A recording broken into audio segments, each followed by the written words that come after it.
Bob, does splitting the series with the Angels leave a bad taste in your mouth? Yes, very much so. Angels without the Mariner killer that is Mike Trout.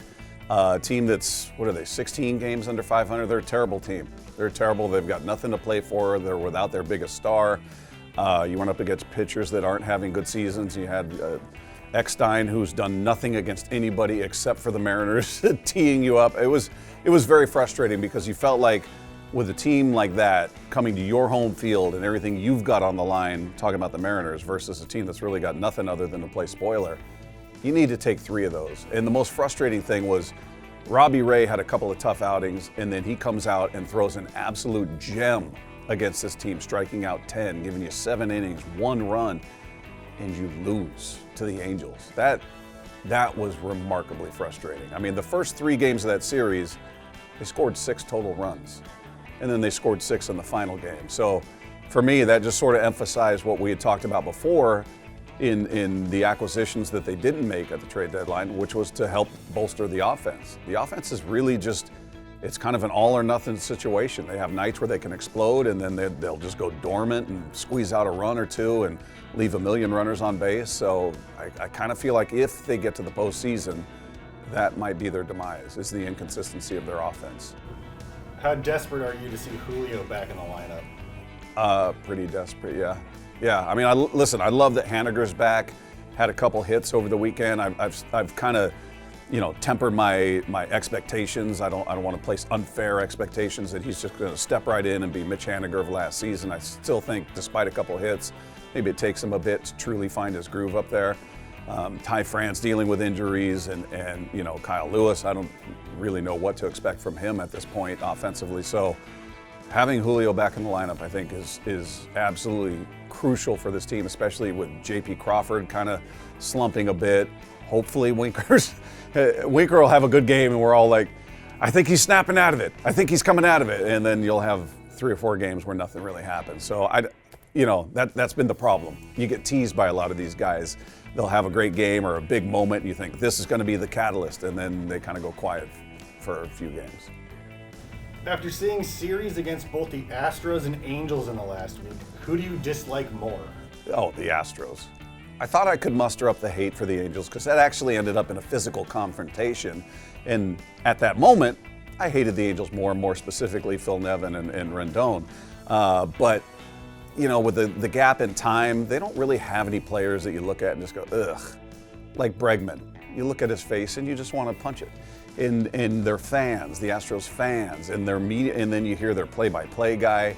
I can't remember his name, but he was calling out the Mariners, saying they've developed a reputation of going after hitters, and then you look at the numbers and you realize he pulled that out of his backside because it's based on absolutely nothing factual. In fact, the Mariners, before the Angels series, were 28th in the league in terms of hitting batters. That's relievers and starters combined. Only 2 teams had hit fewer batters than the Mariners. The Astros, meanwhile, were 5th in terms of plunking batters in the league. So I think their play-by-play guy got his facts a little mixed up, let his emotions get in the way of the actual facts. So who are you sending down when Julio and Dylan Moore both return, hopefully this week? Jared Kelenic. I don't think he's found it. I don't think he doesn't look, his stance looks different. His approach doesn't look different to me. I think he just needs a long, sustained run of success at the AAA level. And he just, I don't know how much good it does him to be up with the big club and struggle again. He just doesn't, I have a feeling when he comes up to the plate like, well, this will be an out.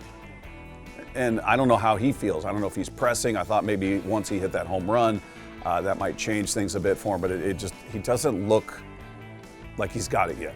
Like it's just, his approach doesn't look that different to me. So I would send him down. And as far as, another guy out there, I don't, because Castillo's going to be ready to go soon. You're going to have to create a spot for him. So they got a couple of tough decisions out there, but, they already sent Toro down, who would have been one of my first nominees. Luis Torrens doesn't have any options left, I believe. So he's doesn't have that opportunity. I don't know. Kyle Lewis is interesting to me because the way he's being used is really spotty in terms of, okay, he's playing this day, in the field, and then the next day he's a DH, and then we don't see him for a bit. So I don't really know what the pattern is. He's really struggling at the plate, so maybe he would do better with some time down in AAA, just to get the knee healthy, get his timing back. But Kelnick would probably be my first choice, and then it might be Lewis unless he gets things turned around. All right, let's end with a highlight. How impressed were you with Luis Castillo's first Mariners start? I loved it. I still love the acquisition as much as, when we talked about it before, and it was sort of a, hey, do you go pitching or do you go hitting? I was very much, hey, you go with hitting. That's been your weakness last year and this year.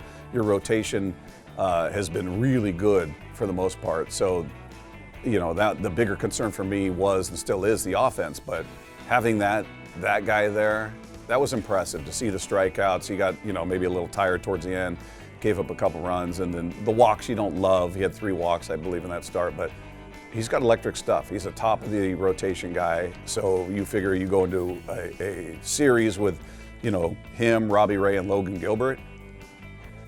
I like that trio a whole bunch, and that can help mitigate what you're not getting from your offense.